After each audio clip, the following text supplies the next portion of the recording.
Assalamualaikum warahmatullahi wabarakatuh. Halo guys, jumpa lagi di Jendro Channel. Kali ini akan disampaikan sebuah topik, yaitu analisa pembiayaan bank. Analisa pembiayaan bank. Ini dia pembahasannya. Analisa pembiayaan bank. Persiapan analisa pembiayaan adalah yang pertama pemilihan pendekatan analisa, kemudian yang kedua proses pengumpulan informasi, yang ketiga yaitu analisa sumber dan cara memperoleh informasi. Selanjutnya pendekatan analisa pembiayaan. Yang pertama adalah pendekatan karakter, yang kedua pendekatan kemampuan pelunasan atau repayment capacity, yang ketiga pendekatan kelayakan proyek atau feasibility approach, yang keempat pendekatan jaminan, yang kelima adalah pendekatan bank sebagai agent of development. Kemudian proses pengumpulan data yang diperlukan, yaitu kita memerlukan data umum yang terdiri atas data tentang reputasi calon nasabah, bank-to-bank information, data pemasaran produk, data clipping usaha sejenis, dan sebagainya. Dan juga kita perlu data khusus nasabah, yaitu berupa data yuridis, data keuangan, data teknis proyek, dan sebagainya. Dari mana sumber informasi? Sumber informasi dapat diperoleh dari calon nasabah itu sendiri, informasi dari pihak ketiga, informasi dari bank intern atau informasi intern bank sendiri, kemudian juga bank-to-bank information.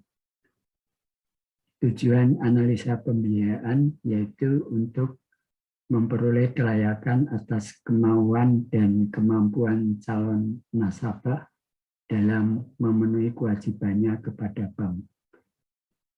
Yang kedua yaitu untuk mengantisipasi risiko pembiayaan yang akan diberikan, yang sering disebut risk assessment. Di dalam analisa pembiayaan kita kenal prinsip-prinsip analisa yang ada 6 dan disebut 6C. 6C. C yang pertama adalah karakter, ialah keadaan atau watak dari nasabah baik dalam kehidupan pribadi maupun lingkungan usaha. C yang kedua yaitu capital, ialah jumlah dana atau modal sendiri yang dinilai calon nasabah. Capacity adalah kemampuan yang dimiliki calon nasabah untuk menjalankan usahanya guna memperoleh laba yang diharapkan.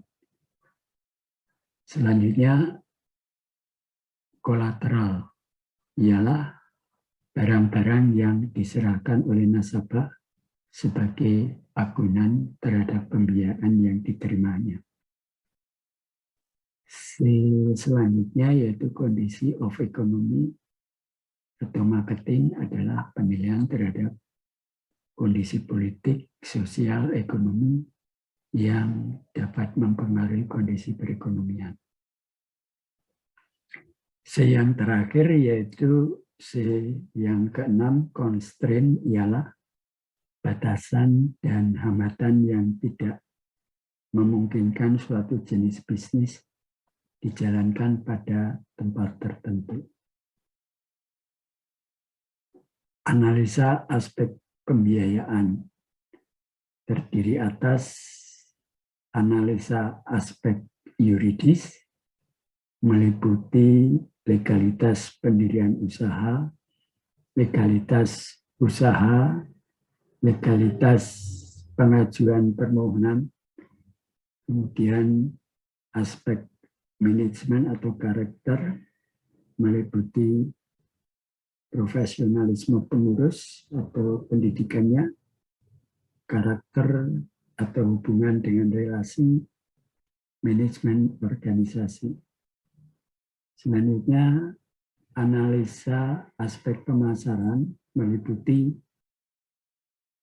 barang dan jasa yang dipasarkan, penentuan volume dan market share, keadaan pemasaran saat ini, prospek pemasaran, target pemasaran, kondisi persaingan.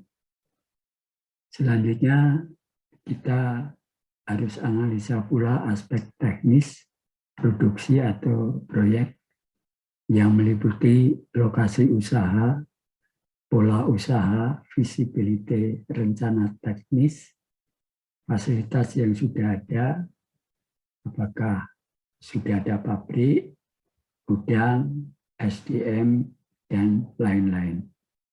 Kemudian juga aspek keuangan, analisa posisi keuangan nasabah, kemampuan penyediaan dana, perhitungan pembiayaan keseluruhan, dan juga meliputi perhitungan kebutuhan pembiayaan.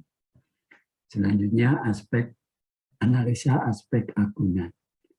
Nilai agunan dalam hal ini berapa nilai pasar, nilai likuidasi, dan juga di dalam aspek agunan meliputi juga marketabilitas dari agunan itu sendiri, pengikatan atau legalitas barang jaminan, asuransi, dan dasar penilaian agunan dimaksud. Selanjutnya, aspek yang perlu dianalisa yaitu aspek sosial ekonomi, AMDAL, dan syariah.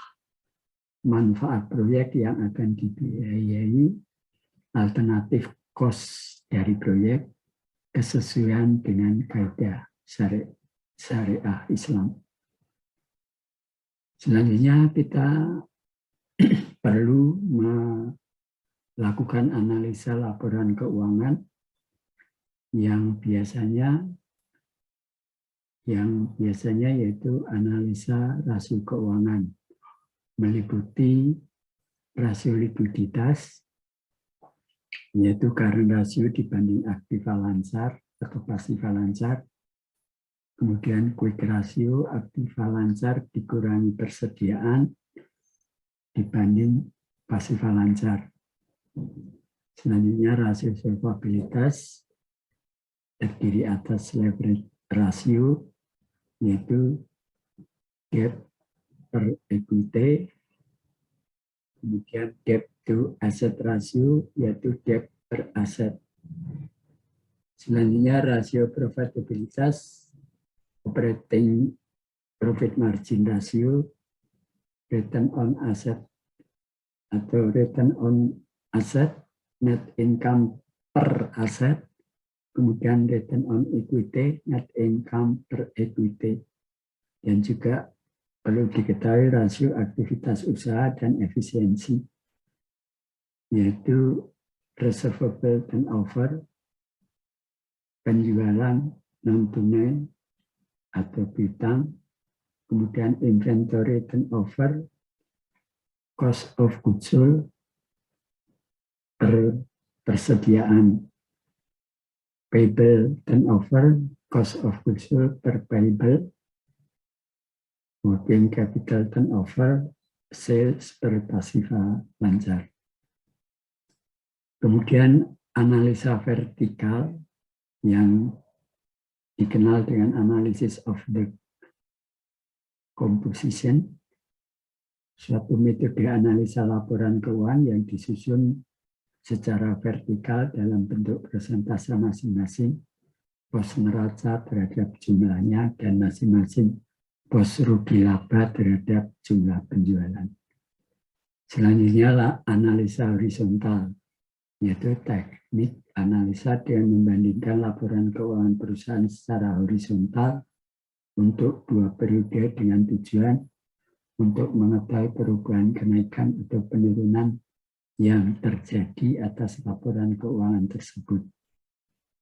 Selanjutnya juga perlu dilakukan analisa sumber dan penggunaan dana untuk mengetahui dari mana perusahaan memperoleh sumber dana dan untuk apa dana tersebut dipergunakan selama periode yang bersangkutan dan bagaimana pengaruhnya terhadap modal kerja perusahaan. Juga analisa internal rate of return atau dikenal dengan IRR adalah discount rate yang menjadikan present value dari profit sama besarnya dengan present value dari pengeluaran investasi dari suatu proyek initial outlays. Analisa IRR adalah salah satu cara untuk menilai layak tidaknya rencana proposal investasi. Kemudian perhitungan kebutuhan pembiayaan. Kebutuhan pembiayaan dapat dilakukan perhitungannya dengan pertama, pendekatan sebagai acuan penetapan kebutuhan pembiayaan didasarkan pada atas dasar rencana penjualan, atas dasar net working capital, atas dasar peak defisit proyek. Contoh perhitungan pembiayaan. Pembiayaan modal kerja dengan sifat revolving. Pertama-tama tetapkan estimasi rencana produksi atau penjualan per bulan. Kemudian tetapkan persentase cost of goods sold. Selanjutnya tetapkan atau hitung trade cycle dengan cara pola usaha sesuai transaksi nasabah. Laporan keuangan yaitu working capital turnover atau trade cycle real. Cara perhitungan lainnya yaitu perhitungan modal kerja berdasarkan defisit kas dengan penjelasan sebagai berikut. Kebutuhan dana pinjaman bank adalah sama dengan defisit kas apabila tidak ada saldo kas minimal yang diinginkan. Kebutuhan dana pinjaman bank sama dengan defisit kas ditambah saldo kas minimal apabila ada saldo kas minimum yang diinginkan.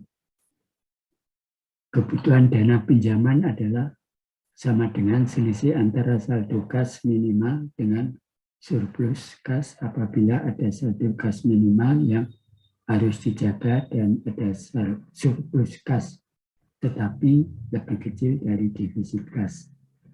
Pendekatan cash flow ini biasa digunakan untuk menghitung pembiayaan modal kerja dari kegiatan usaha musiman. Perhitungan pembiayaan investasi. Bagaimana cara perhitungannya? Kebutuhan dana investasi adalah dana atau biaya yang diperlukan suatu perusahaan untuk menyelesaikan suatu proyek yang telah direncanakannya, istilah yang umum project cost. Hal-hal yang perlu diperhatikan dalam penentuan proyek investasi adalah penelitian kewajaran nilai dari masing-masing pos dalam proyek cost. Penelitian kewajaran nilai dari masing-masing pos dalam proyek cost. Perhatikan pos-pos yang kiranya sulit untuk diberikan pembiayaan. Lakukan penyesuaian terhadap proyek cost yang akan diakui bank sebagai dasar perhitungan pembiayaan. Tetapkan proyek cost yang diakui bank. Pembiayaan investasi yang dipertimbangkan biasanya dihitung dengan pendekatan sharing. Demikian guys, itu tadi topik pembiayaan bank. Mudah-mudahan topik ini bisa bermanfaat, menambah pengetahuan mengenai pembiayaan bank. Terima kasih, sampai jumpa. Wassalamualaikum warahmatullahi wabarakatuh.